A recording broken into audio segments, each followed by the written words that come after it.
సులైమాన్ అలైహిస్సలాంకి ఇచ్చినటువంటి రాజ్యాధికారము అంతకు ముందు ఎవ్వరికి ఇవ్వలేదు.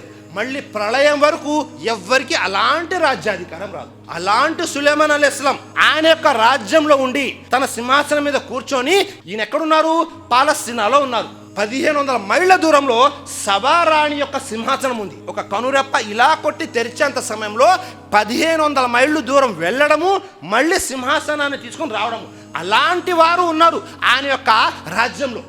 అప్పుడు కూడా సులైమాన్ అలైహిస్సలాం ఏం తెలియజేశారు? ఎప్పుడైతే ఇలాంటి మేళ్ళన్నీ వచ్చాయో, హాజా మిన్ ఫజ్లి రబ్బీ, ఇది నా ప్రభు యొక్క అనుగ్రహము. ఆయన ఎవరికైతే అనుగ్రహాలు ప్రసాదిస్తాడో ఊరికే ప్రసాదించడు, ఆయన ఏం చేస్తాడు? పరీక్షిస్తూ ఉంటాడు. సుబ్హానల్లాహ్. కాబట్టి ఎప్పుడు మనకు ధనం వచ్చినా, ఐశ్వర్యం పెరిగినా మనం ఏం చేయాలి? దానిని అల్లాహ్ వైపునకు ఆపాదించాలి.